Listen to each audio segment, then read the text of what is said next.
At approximately 1:30 a.m. in a University of New Mexico dormitory, a room is transformed into a crime scene. A shooter has fired multiple rounds, killing a 14-year-old boy and leaving another teenager injured.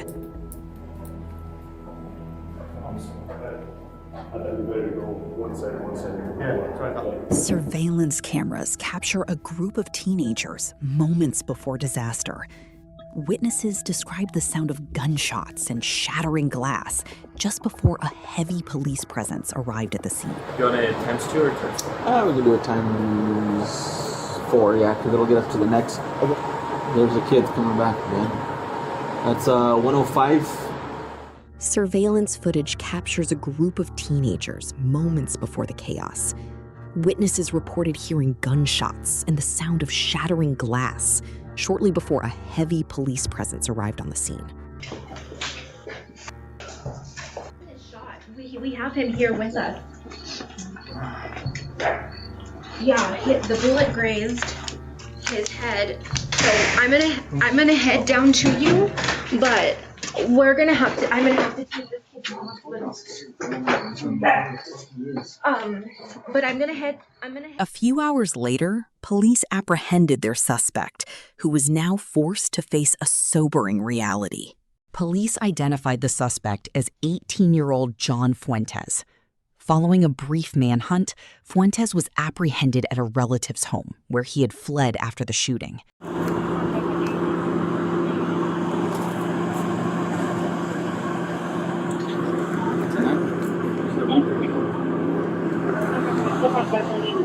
He was subsequently transported to a hospital to be treated for his own injuries. Sit down.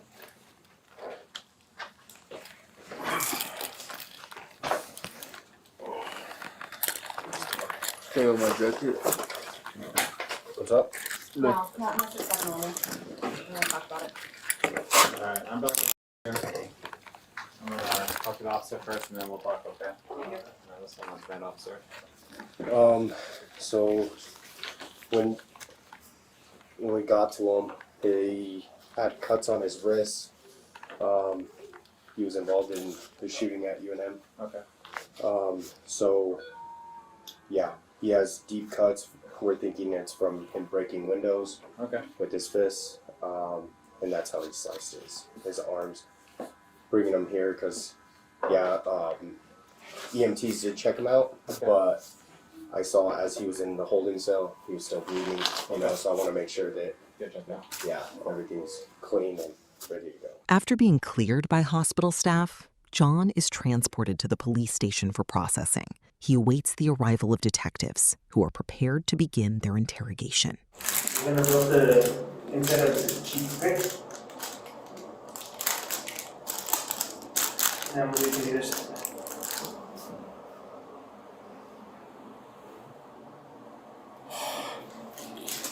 Next time, just do it. Just so you know, we do have a search warrant for your DNA and the photographs. Cool. Alright. How's it going, man? Thanks, bro. How you doing, man? Decent, and you? Yeah. I'm Agent Donis with the New Mexico State Police Investigations Bureau. Double Chronicle with State Police. Your name is John Fuentes, correct? Yeah. Okay. So we're just here to talk with you about what happened, just to get your version. Right. We don't want other people speaking on your behalf. What brought you to UNM? Usually I just go hang out at the dorm, and we just hang out, watch movie, or not movie, but like play his PlayStation or whatever, and smoke like marijuana, nicotine, like what everybody does. And then I remember he wanted me to come because this is gonna be his last like semester or last year, like couple days, and he's like, let's take, what is it, acid tabs, and then I don't know, I was keep telling him like he wanted to take it with some cocaine, And I remember I pull up, and he had his gun with him, and then I remember came by and brought more cocaine so we could try it. And at the time, I remember I took like me and took like a thing of, what is it, acid.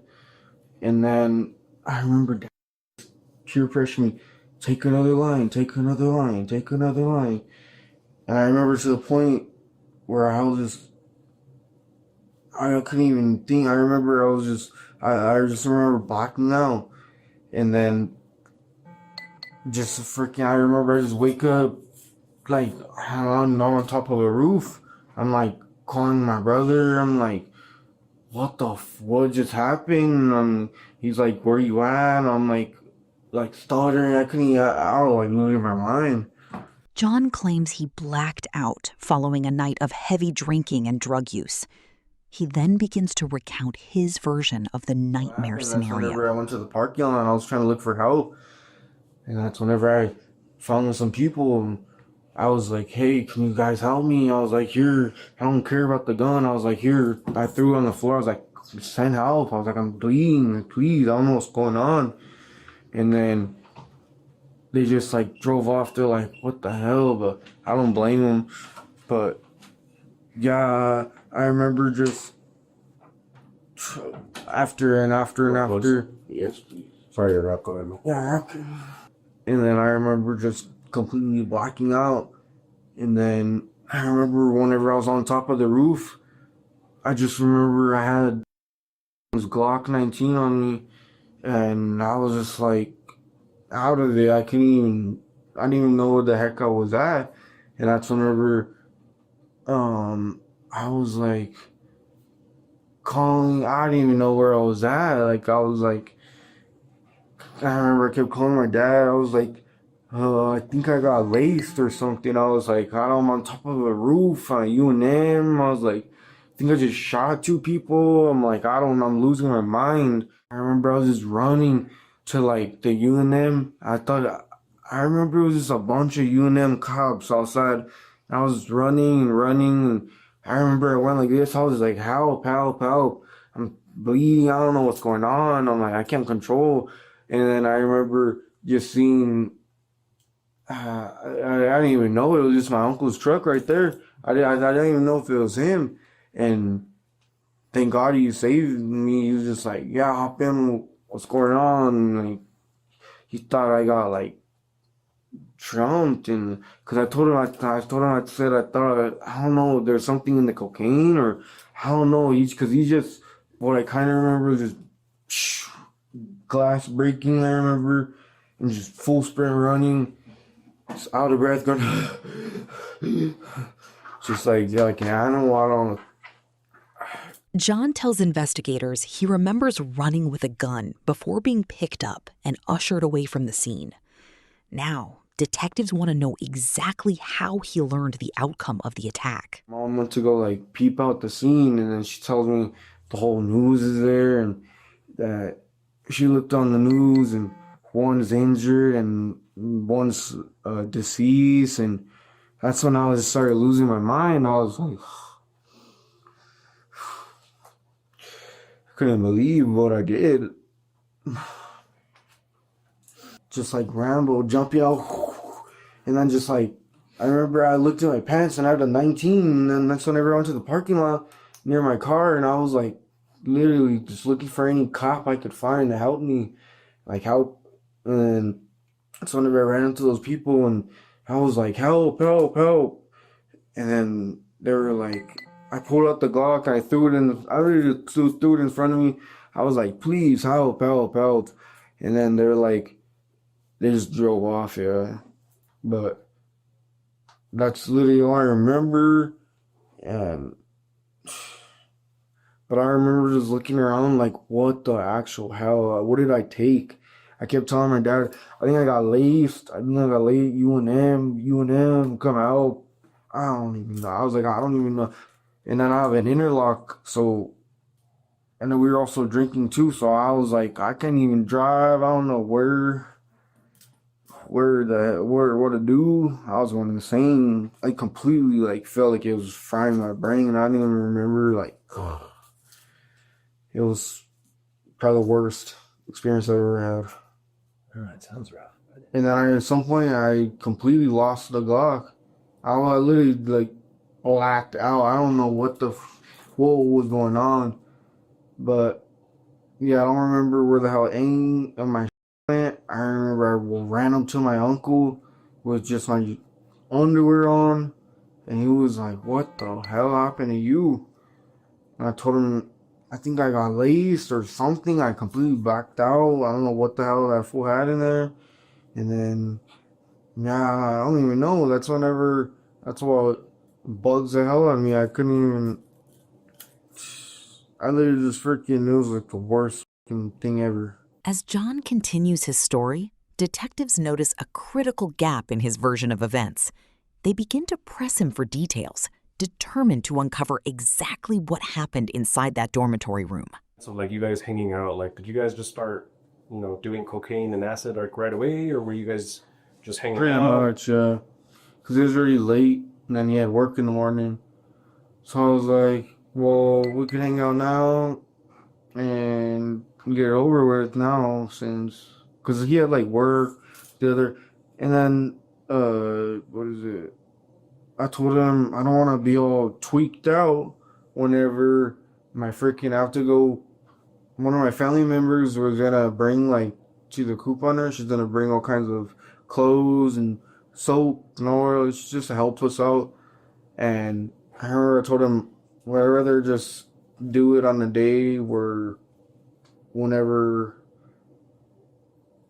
so like the night we do it, I don't want to be going and hanging around with my family the morning, you know what I mean, the next morning. So I told him, oh, let's just do it now. Let's just go now. That he just had work in the morning. He was like, yeah. So you guys like, you got there and then you started doing cocaine and acid? Yeah, I mean, him popped like a tab and a half. And then I remember after that, he just like, let's do line, let's do bump. Was that in his room or in one of your cars? And I was in his dorm. His dorm, okay. At a certain point, were people like getting on each other's cases, or did somebody start becoming obnoxious or start a fight, or like what do you remember in there, man? What happened? I mean, we kind of heard some things from some other folks, but we really want to hear your take on it. Somewhat of a iron. I just remember it was going so quick. We could have been arguing. I don't really remember crap, but I just remember somewhat of me holding his pistol, like looking at it off the acid, like all just tripping out on it, and then just I remember, I don't even remember what the happened. I remember it was just like a movie. And then that's whenever I was just running around like an insane person around the campus trying to find help. Do you remember how you left the room? They left the room? Whoever left? I don't remember. What led you to believe that you may have shot two people? Because I was just full of blood, and I remember the Glock, before I was messing with it, I remember it had bullets, and then I remember I took out the clip and it was empty. And I was like just bleeding, and I just thought I shot myself because there's this big ass welt right here. So I remember, and my ears were ringing, so I definitely knew something was up. I don't know. My mind was running a million miles per second. Because I just remember, like, I didn't even know if it was me who shot or them, but I remember just loud noises running, and I remember I laid down under a bush, and I checked the clip, and it was empty, and I was like, oh, bro, like, if I felt someone was gonna kill me. I was like, that's whenever I think I climbed on top of the roof, and I remember I was like straight going insane. I was like knocking on the windows. I was like, somebody please help! Somebody please help! Help me! Help me! Help me! And then I just keep getting paranoid that like someone was gonna like I was gonna knock on a window and someone was just gonna blast me or something like that. That's whenever I was like, I was losing my mind. That's whenever I just said, I remember I just took off my pants and or no, I remember I hopped in the water fountain out there, like a stream or I don't know what the hell it was. And I remember I was washing off my cuts, getting a drink of water, and I was soaked. I was freezing. That's whenever I was on top of the roof, and then I remember I took off my socks, I threw them because they're soaked. They're all getting all muddy, and I took my pants, I threw them too, and then just full sprint. I remember at that once I took off that, I remember I was like, I need help. So I started full sprinting. That's whenever it was literally like, police, police, police, police, police at UNM. And I walk out and I'm like, please, please, so somebody. And I remember I started. You saw the officers or cars? I just saw cars, officer cars. So I was expecting there to be police there. I was like, I need help. I don't know what the going on. I feel like someone's gonna kill me. I was like, and then that's whenever I just ran it. It was like perfect timing. It was like, what the? But I don't know. It was just like it happened so quick. Shit was crazy. I don't know. That was the most insane day of my life. Detectives again pressed John on whether an altercation occurred inside the dorm room before finally revealing the identity of the person killed in the shooting. It's hard to say. We could have been arguing. I mean, that's why I was almost like, you could ask what is it, his little brother or something. But I don't know, we could have been. I just remember completely blacking out. I don't even remember just running in full speed. What's his little brother like? Does he talk to you, or what's he? I don't know. I don't think his little brother's doing any of the coke though. That's the thing. But or I think he did some. I don't know.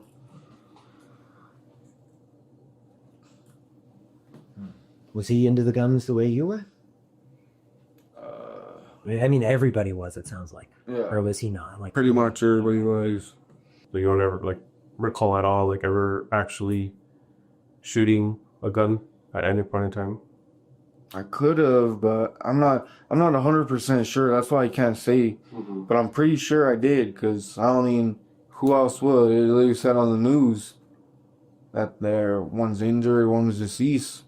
So I'm pretty sure I did. Mm-hmm. I just don't remember what the. Do you know who's injured or who's deceased? No, I don't. Well, What would you guess? I'm pretty sure deceased. One's injured. Pretty sure. What leads you to what leads you to think that like them versus somebody else, or why one's dead and the other one's injured? Because his brother wasn't really in the way. His brother was just kind of out there. But they're both, I mean, every time we hang out, they're right there. And I don't think I would have shot his little brother. His little brother was always just out of the way. He's not really, he kind of just like the side character. How do you feel about that? Horrible. I remember I was literally going insane in my room, like crying, and I didn't know what to do because my brain was still off the acid. I was like, I can't go to them now. I can't turn myself in. I was like, I need to wait till I get sober or something. I was like, I was literally going insane, and I remember I was like, I couldn't handle it. And that's whenever my grandma was just like, I want to just spend the last time with you, get you something to eat, try to chill you out, try to detox your mind, and then we go turn yourself in. 'Cause at some point, I told her I'm gonna have to. I was like, either if I don't turn myself in, they're gonna find me. I was like, there ain't no doubt about that. So do you want us to tell you who was injured? yeah, I mean, I'm asking. Do you want to know? yeah. Okay. So the little brother, he's 14 and he's dead. What? And then injured but not seriously. It's not. What? I must have blocked. Oh, what the fuck? I'm sorry.